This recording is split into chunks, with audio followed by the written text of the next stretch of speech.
নমস্কার, আপনি দেখছেন ত্রিপুরা টাইম 24।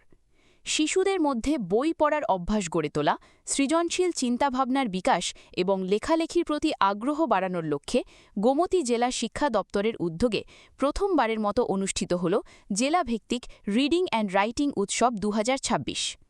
শুক্রবার উদয়পুরের রাজর্ষি কলাক্ষেত্রে আয়োজিত এই দিনব্যাপী উৎসবে জেলার বিভিন্ন ব্লক থেকে তৃতীয় থেকে অষ্টম শ্রেণীর মোট ৭২ জন ছাত্রছাত্রী অংশগ্রহণ করে।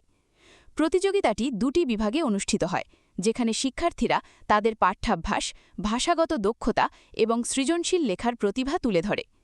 চারা গাছে জল দিয়ে অনুষ্ঠানের শুভ সূচনা করেন গোমতী জেলার জেলাশাসক ও সমাহর্তা রিঙ্কু লাথের।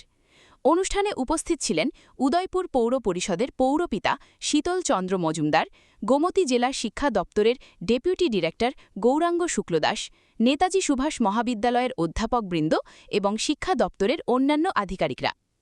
অনুষ্ঠানে বক্তব্য রাখতে গিয়ে জেলাশাসক রিঙ্কু লাথের বলেন, পাঠ্যপুস্তকের পাশাপাশি অন্যান্য বই পড়ার অভ্যাস শিশুদের জ্ঞান, কল্পনাশক্তি এবং ভাষাগত দক্ষতা বাড়াতে গুরুত্বপূর্ণ ভূমিকা রাখে। তিনি আরও বলেন, এ ধরনের উদ্যোগ শিক্ষার্থীদের আত্মবিশ্বাস বৃদ্ধি করবে এবং ভবিষ্যতে তাদের সৃজনশীল বিকাশে সহায়ক হবে। আয়োজকদের মতে এই উৎসবের মাধ্যমে শিশুদের সাহিত্য চর্চা, বই পড়ার অভ্যাস এবং লেখালেখির প্রতি আগ্রহ আরও বাড়বে। ভবিষ্যতেও এমন শিক্ষামূলক ও সৃজনশীল উদ্যোগ অব্যাহত থাকবে বলেও তারা আশাবাদ ব্যক্ত করেন। এই ছিল গোমতীর রিডিং অ্যান্ড রাইটিং উৎসব 2026 নিয়ে বিশেষ প্রতিবেদন। এ ধরনের আরও নির্ভরযোগ্য খবর সবার আগে পেতে ত্রিপুরা টাইম 24-এর সঙ্গে থাকুন। ধন্যবাদ। खड़ा हुआ है जो बाकी क्राइम को रोकने के लिए यूटिलाइज हो सकता था, वेस्ट हो रहा है।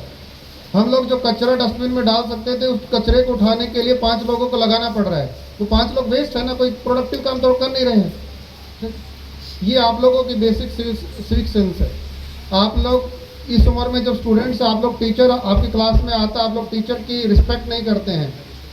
एक बेसिक रिस्पेक्ट जो टीचर्स डिजर्व करते हैं, आप लोग वो नहीं करते हैं, वो बेसिक सिविक सेंस के खिलाफ है। ये चीज़ें आप लोग आज स्टूडेंट्स हैं, आप लोग इस देश को किस डायरेक्शन में लेके जाना चाहते हैं, त्रिपुरा को किस डायरेक्शन में लेके जाना चाहते हैं, ये आप लोगों के हाथ में है। मैं स्पेसिफिकली स्टूडेंट को फोकस इसलिए कर रहा हूँ कि जो आदमी आज के दिन 40 या 50 साल का हो चुका, उसकी आदत बन चुकी है। उस आदत को बदलना शायद इतना आसान नहीं है। उसने 50 साल रोड के किनारे कचरा फेंका है। मैं उसको समझाऊंगा, हम लोग उसको पनिश भी करेंगे तो शायद इतना नहीं समझेगा वो चीज़ को। लेकिन आप बच्चे हैं जो 10 साल के, 12 साल के, आप उस चीज़ को समझ सकते हैं और अपने पेरेंट्स को भी समझा सकते हैं कि ये चीज़ गलत है। अगर कोई आदमी घर से कचरा निकाल के रोड पे फेंक दे रहा तो आपका काम खत्म नहीं होगा ना। अगर आपकी गली गंदी है तो आपका घर कितना भी आप लोग कुछ कर लें, उतना ही गंदा रहेगा वो। आपका शहर गंदा है तो सिर्फ घर के अंदर क्लीनिंग करने से कुछ नहीं होगा।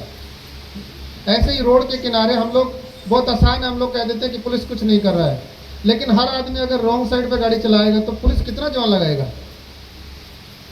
तो ये सिविक सेंस मैं स्टूडेंट से, आप लोगों से मैं रिक्वेस्ट करता हूँ कि आप लोग ना सिर्फ इसको अपने अंदर लेके आना, आप लोगों को इंश्योर करना है कि आपके घर पे, आपके फैमिली में, आपके पेरेंट्स इस चीज़ को फॉलो करें। ठीक है, ये 2 चीज़ें हैं। मैं इन 2 चीज़ों पे ही आज का अपना वक्तव्य समाप्त करता हूँ कि आप लोग इन 2 चीज़ों पे स्पेशल एम्फेसिस रखेंगे। एक तो पढ़ाई के ऊपर, बेसिक एजुकेशन को आप लोग पढ़ने की, सीखने की कोशिश करेंगे, और दूसरा इस देश में जो सिविक सेंस मिसिंग है उसको हम लोग अचीव करने की कोशिश करेंगे।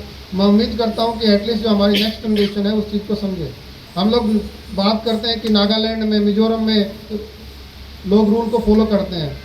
आप लोग शिलोंग जाएंगे तो शायद बहुत क्लीन मिलेगा आपको, लेकिन आप उदयपुर में जाके देखेंगे तो शायद उतना क्लीन नहीं है।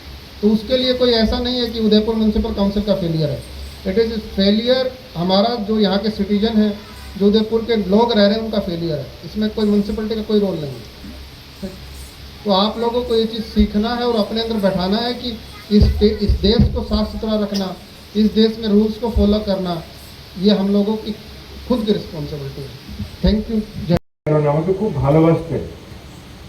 লেখাটা খুব খারাপ আমি নিজেও বলি না, আমার হাতের লেখা নিজেও বলি না যে খুব খারাপ, কিন্তু যোগেশ বাবু হিন্দি টিচার, আমাদের সময় তো বেত্রাঘাতের পদ্ধতি ছিল। আমাকে একটা বাড়ি দিয়েছিলেন, আমি বাড়িটা সেভ করতে গিয়ে আমার হাতটা এইভাবে দিয়েছিলাম, এইভাবে দিয়েছিলাম, আমার এই যে ছোট আঙুলটা এটার উপর দিয়ে বাড়িটা গেছে।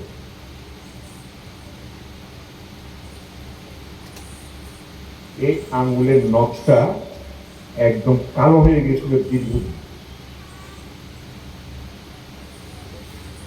আমাকে মারার পেছনে, আমাকে ব্যত্রাঘাত করার পেছনে ওনার যুক্তি ছিল, বিং ফার্স্ট বয়, কেন আনবেন হাতের লেখা?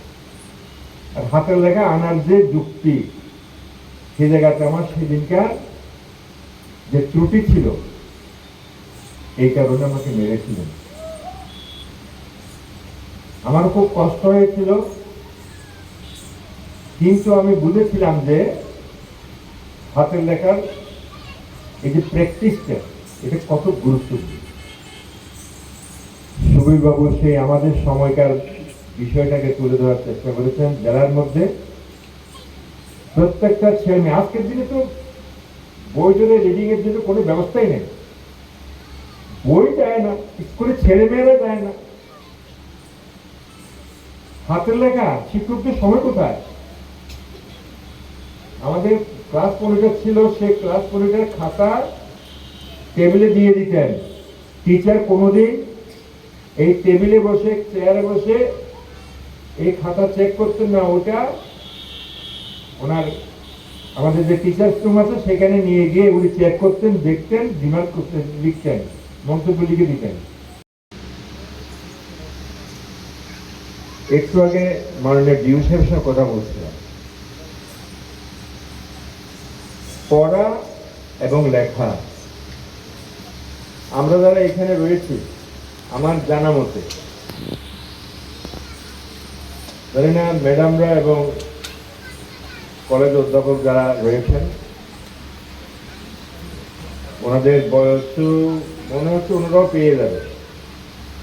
আমাদের সময় ক্লাসে